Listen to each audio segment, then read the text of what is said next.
प्यारे बच्चों, आज हम कक्षा 10वीं के दशमः पाठ का अध्ययन करेंगे। दशमः पाठ मतलब पाठ 10, जिसका शीर्षक है आवाहनम।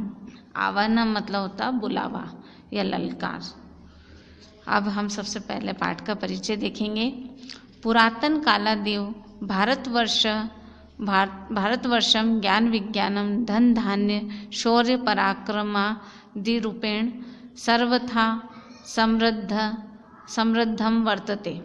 प्राचीन काल से ही भारतवर्ष ज्ञान विज्ञान धन धान्य शौर्य पराक्रम आदि के रूप में सभी प्रकार से समृद्ध है, किंतु कालक्रमेण अत्रत्याः जनाः सम्प्रति स्वास्थ्यता बोधे सहित रहिता दृश्यन्ते। किंतु समय के प्रवाह से यहाँ के लोग अब अपनी मुस्कुराहट से रहित दिखाई देते हैं। यदा सर्वत्र दुराचार अशिष्टाचार परायणता विद्यते, जब सब जगह दुराचार व्यभिचार है, तदा शील चरित्र संपन्ना नारीणाम सम्मानः कथम संरक्षितो भवेत्। और तब शील और चरित्र से संपन्न नारियों का सम्मान कैसे सुरक्षित हो। भ्रष्टाचारस्य स्थाने शिष्टाचारस्य संस्थापना मातृभूमे गौरवाय कथम भवेत्।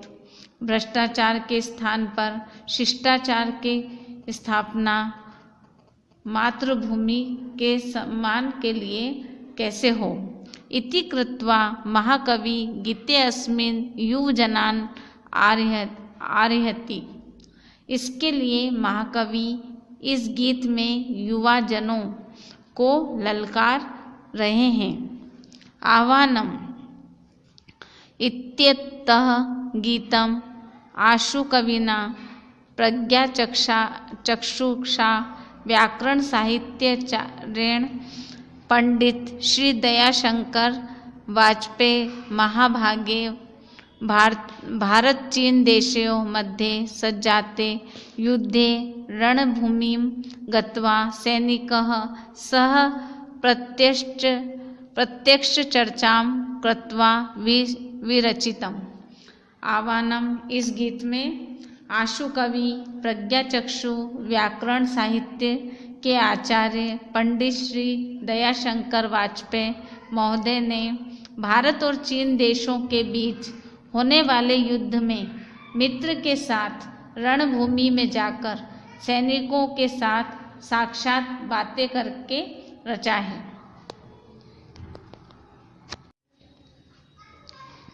अब हम पहले श्लोक का उच्चारण एवं अनुवाद समझेंगे। युवान एष वह परीक्षणस्य काल आगतः हिमालयस्य रक्षणे समुद्यता स्थः सर्वतः। अयं सखा पुरातनोऽस्य भारतस्य विद्यते स्वकर्मणि प्रवर्तितुं कदापि नैव खिद्यते।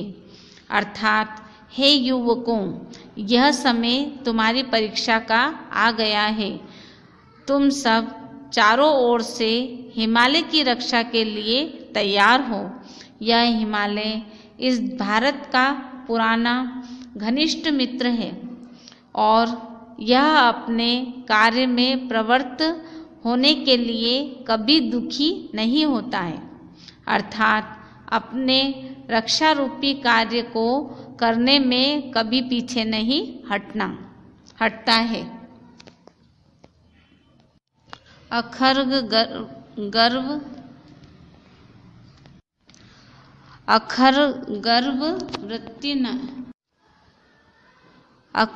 गर्व वृत्ति नारीणात्र येन वीक्षितं सहेषणेन तत्वशणन्तु तत्शिरः श्रितो धृतं।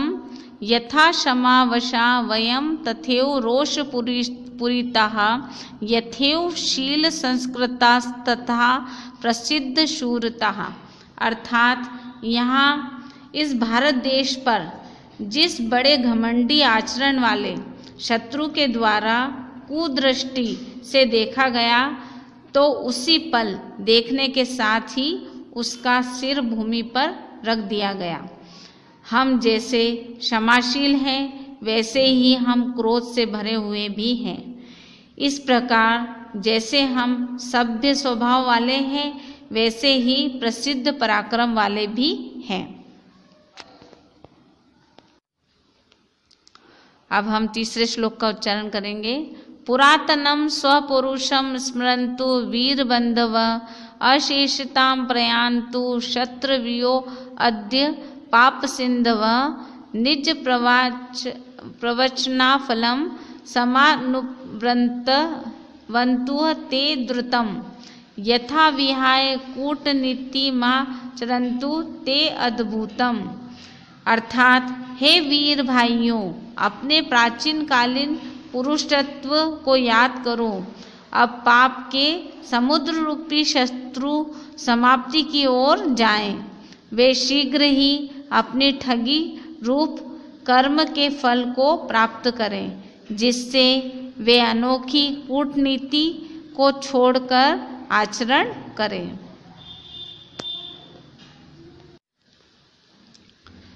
अब हम चौथे श्लोक का उच्चारण करेंगे। कृषि बले समेधिता भवन्तु धान्यवृद्धये श्रमेण सन्तु साधितास्तु वीर सहाय सदृढय स्मरन्तु पूर्वपुरुष जगत्सु यद यशो अर्जितम समस्त दिक्षु विश्रुतम तद्देद्य याव दुर्जितम।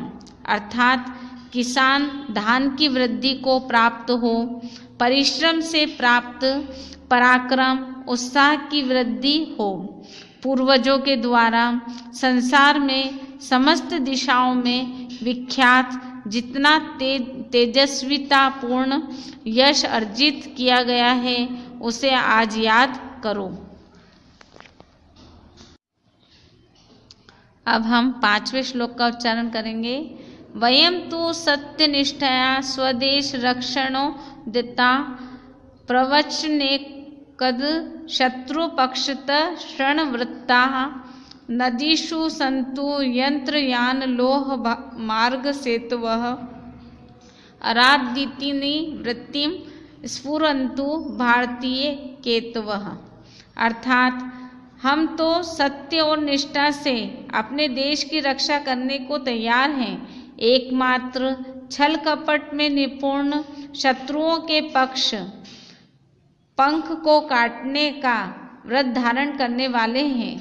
नदियों में मशीनों के द्वारा चलने वाले वाहन मतलब जहाज, लोहे की पटरी वाले रास्ते तथा पुल होवे।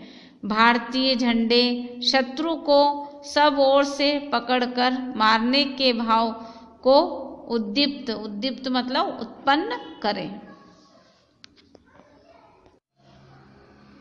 अब हम पांचवें श्लोक का उच्चारण करेंगे। अय वशिष्ठ याज्ञवल्क्य गौतम आत्रि वंशजा तथैव सूर्यचंद्र काव्यवायतलज्जा